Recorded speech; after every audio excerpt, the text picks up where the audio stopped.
Assalamualaikum warahmatullahi wabarakatuh. Apa kabar anak-anak? Semoga kalian tetap dalam keadaan sehat walafiat. Tetap melaksanakan protokol kesehatan ya, dengan rajin mencuci tangan sebelum dan setelah melakukan aktivitas, memakai masker, serta tetap menjaga jarak. Anak-anak, kalian sudah mengetahui tentang perpindahan panas kan? Sekarang kita akan belajar tentang konduktor dan isolator panas. Cobalah meletakkan benda-benda berikut di bawah panas matahari. Menurut kalian, benda-benda manakah yang cepat panas? Mengapa? Sendok dan wajan akan lebih cepat panas daripada pensil dan koin. Hal ini karena sendok dan wajan merupakan konduktor. Konduktor adalah benda yang mudah dan cepat menghantarkan panas dengan baik. Contoh benda-benda konduktor: sendok, wajan, panci, paku, knalpot, dan kawat tembaga. Karena benda-benda tersebut terbuat dari logam sehingga mudah menghantarkan panas. Saat wajan berisi minyak dipanaskan di atas api kompor, maka panas dari api kompor akan merambat dan memanaskan seluruh minyak yang ada di dalam wajan. Isolator adalah benda yang tidak mudah dan lambat menghantarkan panas. Contoh isolator: kertas, kayu, kain, dan karet. Nah, sekarang kita belajar tentang pemanfaatan konduktor dan isolator panas dalam kehidupan sehari-hari.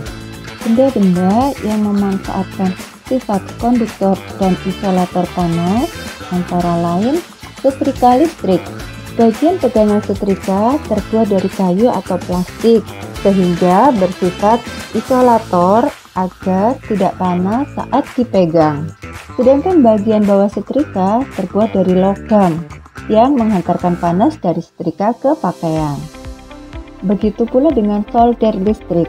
Gagang solder terbuat dari plastik sehingga tahan panas, sedangkan ujung solder terbuat dari logam yang bersifat konduktor.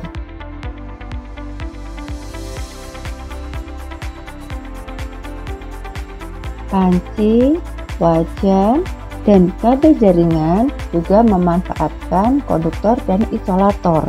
Selain itu, terdapat termos. Termos dirancang dengan menggunakan sifat konduktor dan isolator panas. Suhu air yang terdapat dalam termos akan bertahan lama karena energi panas tidak dapat merambat keluar. Umumnya, termos terbuat dari kaca berdinding dua lapis. Di antara dua dinding kaca tersebut terdapat ruang hampa udara atau vakum. Ruang hampa udara tersebut berfungsi sebagai isolator. Dinding bagian dalam termos terbuat dari bahan kaca yang mengkilap. Panas air tidak diserap oleh bahan kaca, melainkan dipantulkan kembali, sehingga energi panas tetap berada di dalam termos. Termos juga dilengkapi dengan tutup gabus dan bahan pelapis luar yang bersifat isolator. Dengan demikian, energi panas tidak dapat keluar dari termos. Akibatnya, suhu air yang disimpan tetap panas seperti semula. Nah, anak-anak, kalian sudah tahu kan tentang konduktor dan isolator panas? Sekarang, ayo bantu Sains ya memecahkan masalah tersebut. Suatu hari, Ibu Sains meminta Sains untuk memindahkan panci aluminium yang berisi air panas.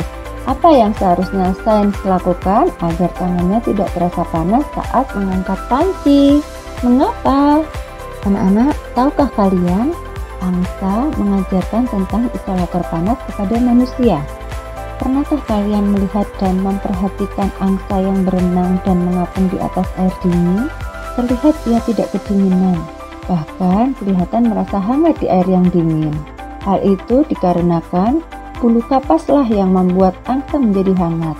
Kemudian manusia membuat bulu kapas buatan dan digunakan sebagai bahan membuat jaket pelindung tubuh dari udara dingin. Kapas membentuk jaringan yang menyebabkan udara tidak dapat beredar. Apabila udara tidak dapat beredar, berarti udara tidak memindahkan panas dari tubuh kita, sehingga kita tetap merasa hangat.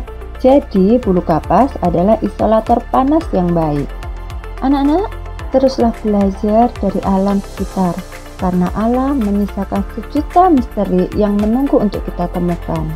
Wassalamualaikum warahmatullahi wabarakatuh.